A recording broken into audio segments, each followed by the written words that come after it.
It's a new year. People from the OPS community are doing AMAs on Facebook, and I thought I would jump in because I'm really excellent at asking myself for my own opinion. I give the best self-reports, and I'm also Holly's favorite topic to talk about.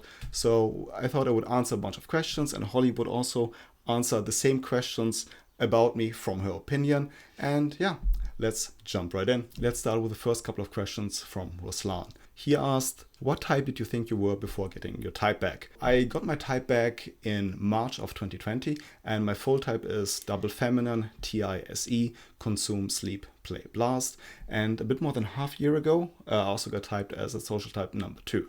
But before I got my original OPS type back, I thought I was a double masculine, TINI, sleep, blast, consume, play. So overall, I was fairly close. I think I saw my big life problems correctly. The TI at the top, the void with the FE, the struggle to emotionally connect to people, and also general struggles with being an introvert. But I misinterpreted, I think, a fascination for NI and Blast, because for a long time I worked as a research mathematician, also a teaching assistant in mathematics. So I was actually doing a lot of intuition. I was doing blasting, but I didn't understand that kind of my fascination, and the big discoveries that those things were for me were actually an indication for demons and not for saviors. What's your biggest discovery about life and people? Well, in general, it is, I think, essentially discovering the FE, because when I was younger, I felt like very alienated from the world. I felt very much trapped within myself, and discovering that I'm part of everybody else, that we are all connected, that like my own perspective and everyone else's perspective aren't two things, they're really two sides of the same coin, and that we're very much connected in a tangible way, that you asking me these questions changed me, and me doing this video and you seeing this changes you. And in these ways and in a myriad of other ways, we're all connected, and understanding that, appreciating that, and internalizing that more and more is probably my biggest life discovery. What's hard about blasting for you? Well, it's really pretty much everything. But I think the biggest thing is a fear of judgment that held me back the most. Like, this was just the biggest hurdle to overcome before I could start putting myself out there on the internet, on YouTube. But it really is so much more. One big part is also narrowing down and doing less consume, which I only could do after years and years of over-consuming, until I finally felt some kind of disgust with myself and disgust with the void of blast that I recognized I was leaving. But I had to get to that point before I could actually start blasting more. But then there's also the perfectionism that nothing I ever do feels good enough. I don't ever really feel ready enough. And this just ship it attitude is where, yeah, I know I have to go, but I struggle with that a lot. But then it's also in kind of the editing, like when it comes to articles, but when it comes to videos, like going over the same information again and again until it's ready to be shipped, even if it's not perfect, is also very hard. Then of course, since I'm NF last, another problem is to make this content, both in the videos and the articles, really emotionally engaging. And yeah, I have to figure out, I'm still figuring out how to do that well. So yeah, overall, I struggle with pretty much everything. But I would also say that my relationship with Blast is therefore like a love and hate relationship, because yeah, in some ways I hate it, but I love it because it's really my way out out of myself, and a way to like control and peace, because like through blasting I get to learn, which I love. I also get the opportunity to help people, which is amazing, and I have the opportunity to build a more intentional life. And I love all these things about blasting and what I'm doing, and I'm so grateful that I finally discovered this and doing it more. The next question comes from Wyatt, and yes, he did actually write it like that. What's it like to be the best type? It's hard for me to imagine lead consume ISTPs doing anything other than kicking ass at every aspect of their life, especially career-wise. For some reason, this question was my favorite of them all. I don't know why. I want to say that I definitely do not kick ass in every aspect of my life, although when it comes to academics or when it comes to career, I think I always did well, and it wasn't a big challenge in my life. But I would say that there's really much more to that than just being an ISTP. Then I think your environment plays a big role. Like, what was your upbringing like? Do you develop a self-confidence in these kinds of things, even in your saviors? But for me, kind of this was really always the given, and this might be the case for a lot of ISTPs, but probably not for all of them. But what I had no confidence in and also no competence was romantic relationships. Like when I was younger, I was painfully shy, I was awkward, and now that I'm a bit older, I'm still awkward and shy, just not that badly. So in the past, I always had friends, I always had kind of good connections, but I mainly had problems to ask girls out. Like I was afraid, I didn't know what to do, I always expected rejection, and unfortunately that became often a self-fulfilling prophecy. And I had to slowly dig myself out of this hole, and knowing my type, knowing the voids that I was leaving, helped me to gain clarity and tackle that problems in little steps to improve my situation. So when it comes to ISTPs being the best type, I am, of course, biased. But I think that in general, from what I've seen, ISTPs seem to do really well academically. They kind of have this, independent powerhouse of thinking that me as a TE I really admire. Like, I wish I could do that. But on the flip side to what you were saying about the relationships, I think there's kind of I think like a sweet innocence when it comes to people that I always find really intriguing and interesting. I guess innocence is a nice way of putting it. Paul asks, do you play golf? I think the golfer Rory McIlroy might be your type twin. So no, I do not play golf. I've never played golf, but for some reason it keeps coming up in my life. So maybe I should really try it out at some point. I took a quick look at images of Rory, and he reminds me very much of the climber Alex Honnold, who is my type twin. So Rory might be too, possibly. But isn't golf an old man sport? I'm getting there. Pascal asked, what is feminine SE like? So I have it as a savior, which means that in the moment I do pay a lot of attention to the sensory, but since it's feminine, I can't really hold on to the sensory details. Like I can't store it in my memory, and I don't have a good timeline in my memory. But since I'm savior ST, I am really careful to be accurate about what I say. But since, again, it's feminine, I'm not too precise with exact numbers. So I say stuff a lot like almost or more than most or like almost nothing, which is then always true, just very vague. But also like physically, I'm very wiggly. Like I definitely dance like a little girl. Yes. Yes, Holly has seen that. And the other side of feminine is definitely the masculine in I. So while I'm savior sensory, the intuitive idea is still the point that I'm trying to make. I'm just very careful about the words I use with like how to express an idea. And I can be very picky about my words, which can be especially annoying for intuitives, which I've heard again and again that they kind of bitch about that. Yeah, I think too that you can be pretty preachy with the NT, especially if you have found a concept that already aligns with your current NI. Like if it's a pattern that's just building on from your current NI and you get really excited and really preachy about it. And yeah, I think it's cute. But also at the same time, when it comes to the sensory and the words, you can get very specific with the words that you use because yes, it does change the meaning, and I totally get that and I completely disregard that. But I think if you were masculine sensory, we would definitely clash a lot more when it comes to that. Yeah, probably. Later Gates asks, how does feminine FE present itself in you? Feminine FE is my last demon, my bottom function with no activation. So when I'm not in TI mode and when I'm not super argumentative, I think I'm generally like a very nice and also very polite guy. And yeah, I do pick up on the vibe that a person puts out, and I generally like interaction to be like very positive and in a good mood, and I guess somewhat light. And I also know that my own feelings are easily moved, and when it's in a positive, when it's in a safe way, I very much enjoy it and appreciate it. And this might even include like sad art. But then on the flip side, I'm also afraid of a good connection being severed. I'm really afraid, I feel threatened about that, and I feel helpless in the face of it. It really is my biggest fear. Yeah, and one thing I've noticed is that when we're watching movies, especially funny movies, you look at me and laugh and you're wanting me to mirror your emotions. And sometimes I can do that, but sometimes I'm really not in the mood to do that, and I find it a little bit annoying.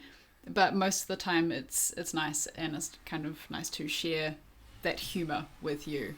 Yeah, that's how I feel about it. And I think only like through you, I noticed how much I'm looking for the FE ping back in general from other people, which I never noticed before. But yeah, I think that is really important for me and for interaction with other people. Yeah, and the other thing on movies as well is that you can't handle gory movies. If there's any movie that has like cutting or like stabbing, he gets really freaked out and he has to hide. Yes, I can't watch it. I still watch horror movies and still enjoy horror movies, but I have a hard time watching those scenes. Yes.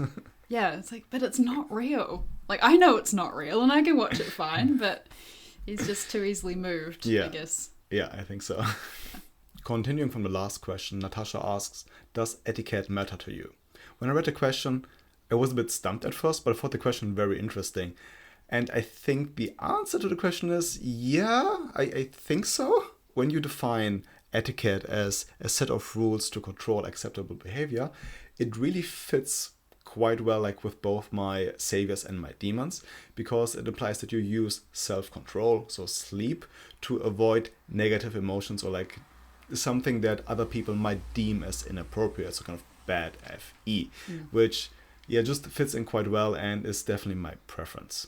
But at the same time, I know that this preference is completely subjective. It's coming from me, and I know that really in terms of growth, this is where my work is, to become more comfortable with negative emotions, with having hard conversations, with being more upfront about it, I think, which I easily shy away from, because I'm just afraid of the consequences. I think I won't be able to handle it, but I just have to go into it and practice it. But that being said, I really fucking hate it if people follow rules blindly for the sake of following rules without even knowing or thinking about why the rules are there in the first place. They really need to serve a purpose. It can't be rules for rules' sake. I really fucking hate that shit. And like hardly anything enrages me more than seeing someone doing that.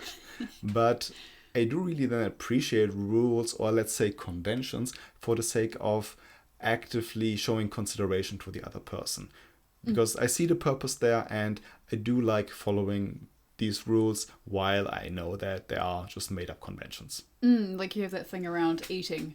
Yeah. For example, with eating, I noticed, at least what I've seen here in New Zealand, that people, when food comes in and people eat in a group, they just start eating, which is not what I'm used to from Germany, where we start out saying Guten Appetit and we wait until everyone has food, which is again something that can be negotiated, but it would be impolite to just start eating without acknowledging anything.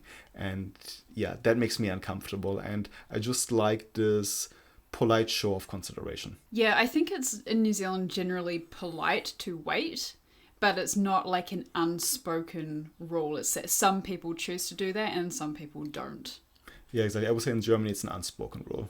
Yeah. Now Anna asks, if you could flip one coin for the rest of your life, which one would it be? And a second question, if you could be any other type for one day, which one would it be? So the coin that I would flip if I had a choice, I think I would flip from Energy Dom to Info Dom, which means I would have play last and blast third instead of the other way around, because having blast not as my last function would just give me more producing power. I would really appreciate right now the things I'm trying to do. For the other question, if I could be any other type just for one day to experience that, I think I would flip as many coins as possible and be a double masculine NIFE blast play consume sleep, and I think in number 3, so I can just explore like my opposites and experience my opposites as deeply as possible and see how that would be to give me that perspective. Let's continue with a couple of questions on my social type, which is number 2. Jana asked, how is it to be Savior TI and Savior Friends? And how do you see the difference between number 2s and number 4s when it comes to Savior TIs? Being Savior TI and Savior Friends really creates a lot of tension in me, but I think it also helps me to be more balanced overall, because I do have this genuine need for like strong connections and good friendships, but I almost like lack the tools to really establish that, because being Savior TI first, being a mope, means I'm hyper immersed in my own point of view, and if you want good connections, there's really the need to see the other point of view, to have the other's perspective, to be able to play a back and forth and have like a conscious value exchange game. And this is something that I really needed to learn when I was younger, that I'm still learning and trying to improve on.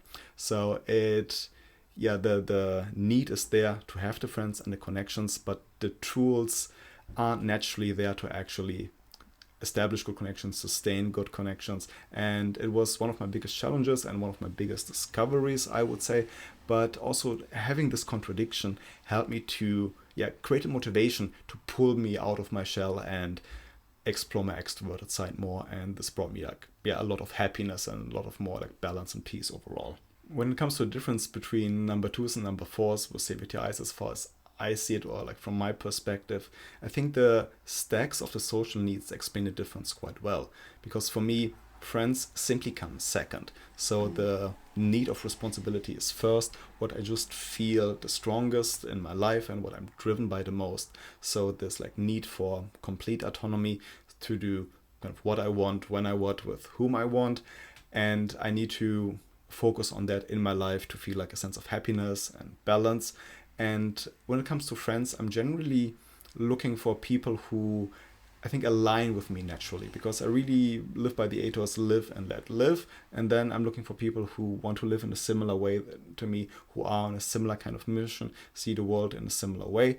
And then we can become friends. And I think the other way is that I see the number 2s, and especially like the number 2s are kind of supposed to be the archetype of the entrepreneur, which I think is true, but especially in contrast to the number 1s, I think they're a good archetype for the coach, because they're really people-oriented, friends-oriented, and they want to pull others up with them and preach the autonomy that they need so much and that they want so much.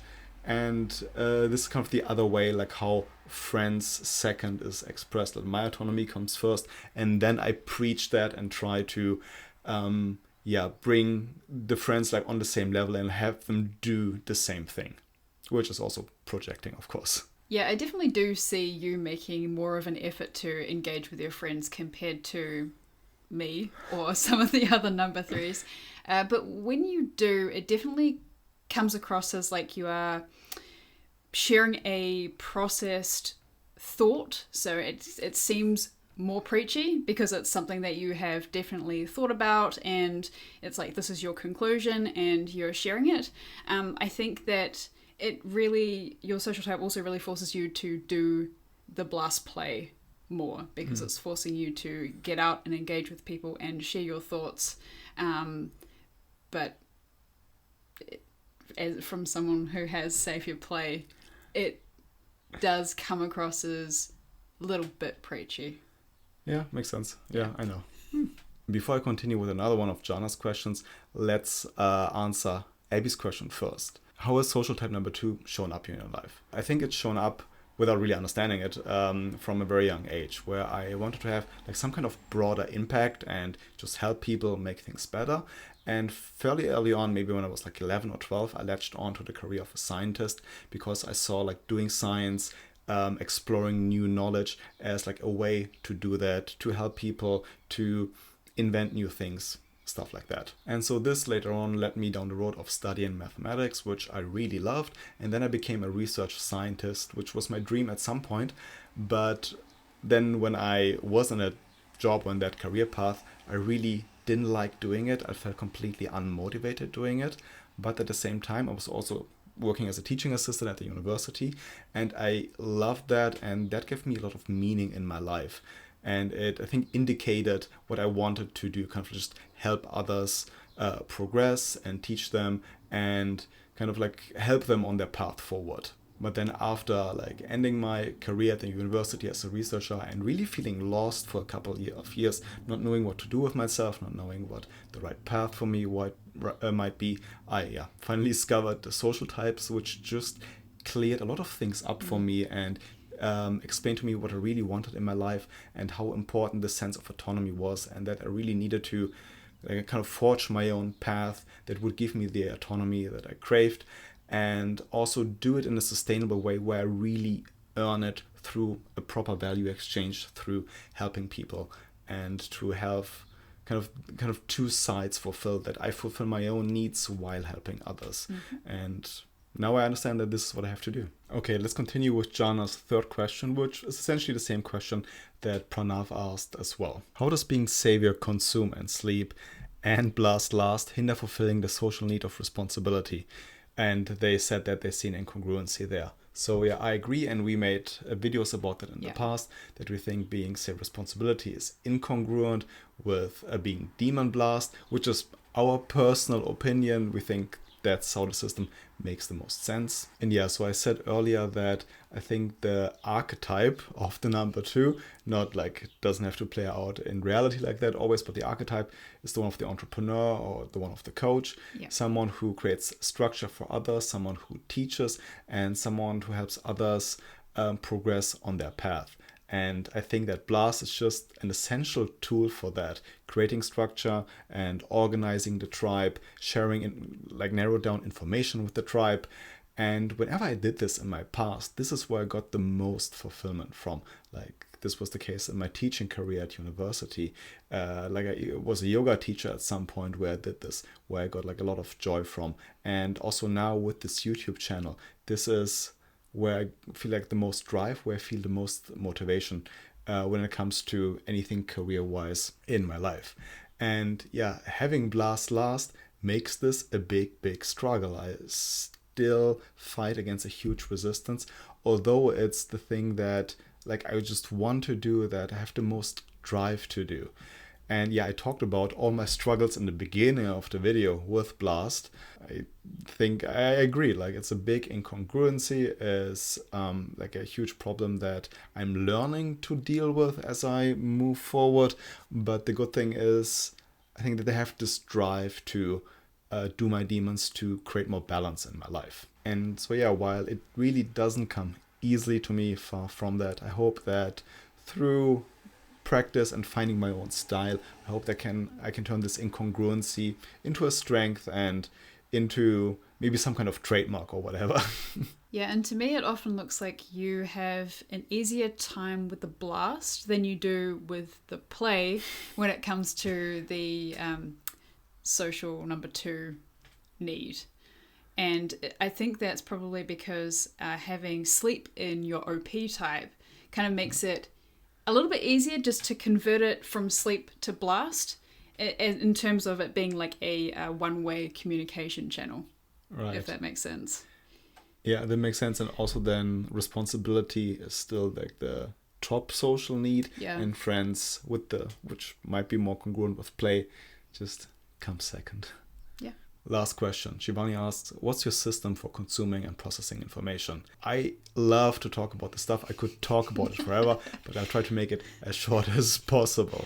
So I think I do a natural version of consuming and processing just on my own by default, since consume and sleep are my savior animals. So in a way, I cannot not do it, but I kind of painfully figured out that what I do by default, what I do easily, is a superficial version of processing, because I only use the sleep. So I take information in, I think about it again and again, but I don't naturally produce something, I don't put something out. And I only realized that when I started journaling a bit more than a year ago, where I tried to actually write down what I had in my head, what I was thinking about, and it came out differently than what I was expecting. It really wasn't that great, and that kind of external feedback that I created showed me the void I was leaving. So this really showed me, if I really want to process something and learn something deeply, I had to produce something. I could just keep information in my head and just think about information. It needed to be something. It could just be a journal entry. It could be an audio, but even better, an entire YouTube video or a newsletter. And this is how I do like proper deep processing through production. So like with this insight, that gave me kind of the motivation to really reduce my consume. So I spend less time consuming, more time producing, and the consume is more narrow in terms of topics, because it's now there to a large degree, it's there to serve the Blast. So it has this purpose that I want to talk about certain topics like OP and like psychology. And I want to explore these things deeply. I want to understand them deeply, which means I need to produce, which means I mainly consume things from these topics. And when it comes to practical systems in terms of productions and like blasting and writing, I use the free software Notion mostly, and I essentially like have one system that I continuously develop and kind of try to perfect, where I try to capture the ideas that I have, where I systemize them, where I can expand them, where I can combine ideas and then rewrite them and edit them to produce good content. But again, the big insight at the end of the day for me that I needed like more than 3 decades to figure out, if I understand something, want to understand something deeply, if I want to really process something well, then it needs to be connected to some like piece of content that I produce. Those were all the questions. I hope you enjoyed this little video. I hope it was interesting and gave you more insights into my type and I guess how really I see myself. And yeah, see you in the next video. And thank you for the questions.